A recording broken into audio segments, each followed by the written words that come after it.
All right, gang, I'm going to show you how to create some parts for your automata today. So by now you should already have all of your box created and assembled. If you don't, you can find that video in the Google Classroom. So go ahead and jump in and let's create let's start with our axle bushing. So we're going to start with this one, our left axle bushing. It's going to be a round peg with an insert on it and a hole going through it. Okay, this is going to go on the left side of our part or our automata. So I'm going to double click here so we can see the sketch. And what you're going to want to do is you're going to want to create a part studio.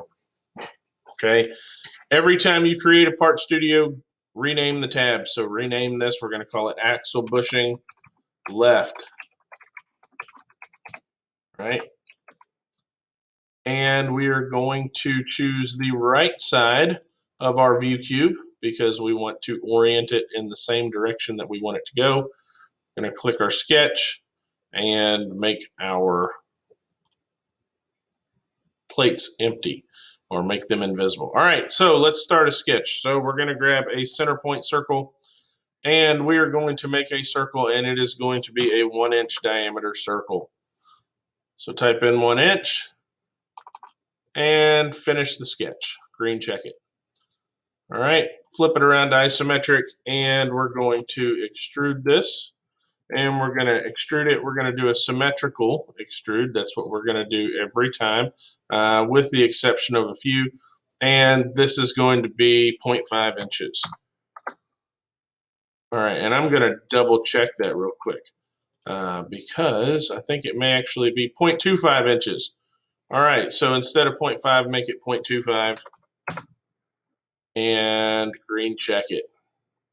All right, so since this is going in the left face of our automata, we're going to slide around to the left face of our view cube, and we're going to start a sketch right here on this face, and we are going to draw a center circle. And the center point circle is going to have a diameter of 0.485. All right, remember, the reason that it has a diameter of 0.485 instead of 0.5 is because the hole that this is going into is 0.5 inches in diameter, and so we need this to have a little bit of clearance. All right, so we're going to finish that sketch, throw it in isometric, go ahead and extrude that portion. This is not going to be a symmetric, it's going to be a blind, and you're going to do 0.25 on this as well. So now you should end up with a little piece that kind of looks like a Lego peg. All right, we're going to spin back around to the right-hand side because we need to put a hole for our axle here. So we're going to grab, we're going to click sketch, and we're going to click that face, and we're going to grab our center point rectangle tool. So that's the letter R on your keyboard. Click that center point, and this hole is going to be 0.25 by 0.25. And that is done. So we can finish that sketch and throw it into isometric mode. And we want to do an extrude. We want to cut this time. And this one is going to be a depth of 0.45 inches. So you're going to hit extrude. You're going to click on that square. You're going to tell it to remove material. And we're going to go 0.45.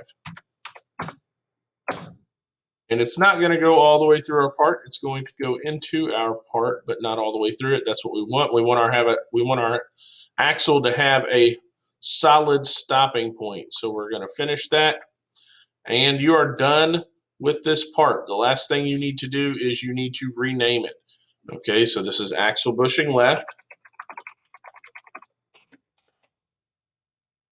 And then change the material, which is going to be PLA, and change the appearance, give it a color.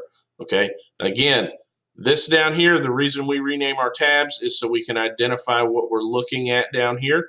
The reason we identify it here is, or rename it here, is because when we go to our assembly and we are inserting parts, we want to see the names of our parts.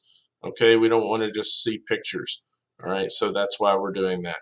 All right, so that is your axle bushing. Now, I am not going to build this one, the axle bushing right. Okay, I'm not going to build this one. It is identical to the axle bushing left, just it's on an opposite side. So you're still going to start this on the right side, but then when you draw this peg, you're going to draw it on the right face. And then when you draw or when you extrude this hole right here, that one is going to go all the way through it.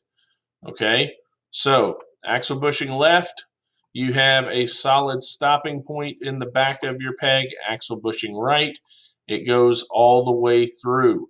Okay, so again, I am not doing a video on how to build the axle bushing right, because if you can build the left one, you can build the right one. So I'm going to let you guys tackle that one. All right, good luck.